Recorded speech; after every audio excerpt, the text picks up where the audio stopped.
ஆண்டின் பொதுக்காலம் 22வது வாரம் சனிக்கிழமை. நற்செய்தி பகுதி லூக்கா பிரிவு 6 அருள்வாக்குகள் 1 தொடக்கம் 5 வரை. ஓய்வு நாள் பற்றிய விவாதம் இயேசுவுக்கும் பரிசேயருக்கும் மறைநூல் வல்லுனருக்கும் இடையே நடைபெறுவதை இன்றைய நற்செய்தியில் காண்கின்றோம்.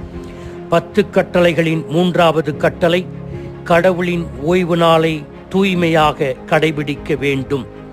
ஷாபத் என்ற எபிரேய மூலச்சொல்லுக்கு ஓய்வு ரெஸ்ட் அல்லது நிறுத்து சீஸ் என்பது பொருள்.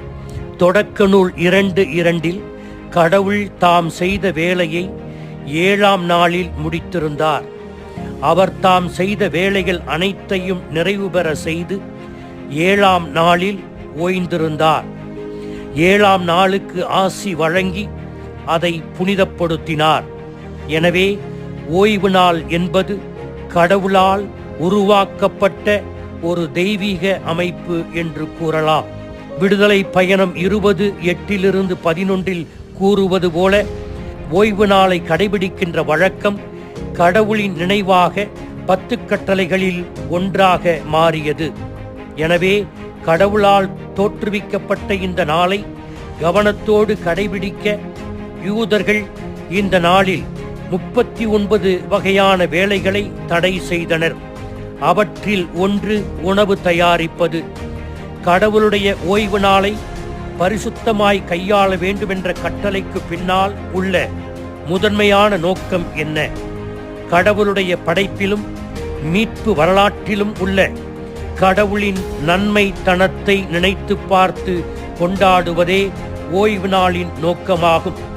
கடவுளை புகழ்வதற்கும் அவருடைய படைப்பின் செயல் மற்றும் மீட்பின் செயலை நன்றியோடு நினைத்து பார்ப்பதற்கு பிரத்யேகமாக ஒதுக்கப்பட்ட நாள் ஓய்வு நாள். மக்களின் நலனுக்காகவும் கடவுளை வழிபடுவதற்கு நேரத்தையும் வாய்ப்பையும் வழங்குவதற்காக கடவுளால் தன் மக்களுக்கு ஏற்படுத்தப்பட்ட நாள் ஓய்வு நாள். இன்றைய கத்தோலிக்க கிறிஸ்தவர்களுக்கு கடவுளின் ஓய்வு நாள் என்பது மற்ற வார நாட்களைப் போல மாறிவிட்டது என்பது ஒரு கசப்பான உண்மை. நம்மில் பலருக்கு வழக்கமான வேலையை செய்வதற்கு ஞாயிற்றுக்கிழமையும் ஒரு வேலை நாளாக மாறிவிட்டது. விவிலியம் சொல்லுகிறது, தொடக்க நூல் 2:3 இந்த நாளில் கடவுள் ஓய்விருந்து அந்த நாளை புனிதப்படுத்தி ஆசிர்வதித்தார். ஓய்வு நாளில் கோவிலுக்கு சென்று கடவுளை வழிபடுவதற்கு பதிலாக ஓய்வு நாளை புறக்கணித்து வேறு பல காரியங்களில் ஈடுபடுவது ஓய்வு நாளின் புனிதத்தை களங்கப்படுத்துவதாகும். பிள்ளைகளை ஞாயிறு திருப்பலிக்கும் மறைக்கல்வி வகுப்புக்கும் அனுப்பாமல் அவர்களின் எதிர்காலத்தை மட்டுமே கருதி பலவற்றுக்கு பயிற்சிக்கு அனுப்பும் பெற்றோர்கள் இன்று இருக்கத்தான் செய்கிறார்கள். கடவுளால் ஆசீர்வதிக்கப்பட்ட நாளை கடைபிடிக்காமல் கடவுளின் ஆசீர் என் குடும்பத்திற்கு தேவை என்று மன்றாடினால் அது நமக்கு வந்து சேருமா? நம் அன்பியத்தில் உள்ளவர்களை கடவுளின் ஓய்வு நாளை கடைபிடிக்க அவர்களுக்கு எப்படி உதவுவது என்று நாம் எண்ணி பார்க்க வேண்டும். இன்றைய நற்செய்தியில் ஓய்வு நாளை சீடர்கள் கடைபிடிக்கவில்லை என்று 5 அடுக்கு குற்றச்சாட்டுக்களை முன்வைக்கிறார்கள் பரிசேயர்கள் இயேசுவிடம். கதிர்களை கொய்வது தானியத்தை அறுப்பதற்கு சமம். கைகளுக்கு இடையில் அந்த தானியத்தை கசக்குவது தானியத்தை தேய்ப்பது அல்லது அதை அரைப்பதற்கு சமம். அந்த பதரை ஊதுவது புடைத்தலுக்கு சமம். பதரை நீக்கிய தானியத்தை கையில் வைத்திருப்பது சுமப்பதற்கு சமம் என்று இவை அனைத்தும் உணவை கடைசியில் சமைப்பதற்கு சமம் என்று குற்றம் சாட்டினார்கள்.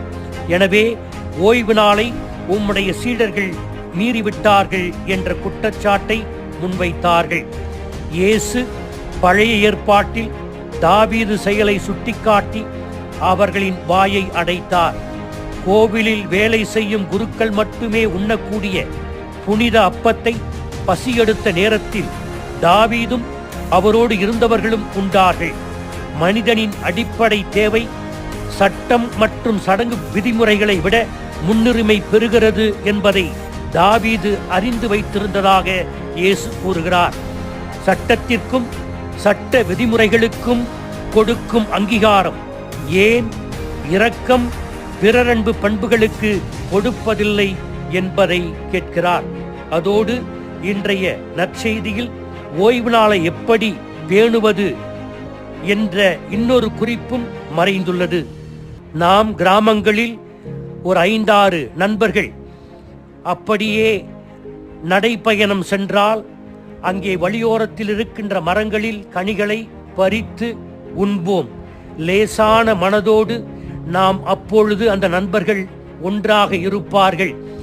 நட்பு அங்கே வெளிப்படும். அதே போல அந்த ஓய்வு நாளிலே சீடர்கள் அனைவரும் அந்த கதிர்களை பறித்து உண்டு நண்பர்களாக இன்னும் ஒருவரை ஒருவர் நன்கறிந்து இயேசுவை மையமாக வைத்து அவர்கள் நட்பை உருவாக்கினார்கள்.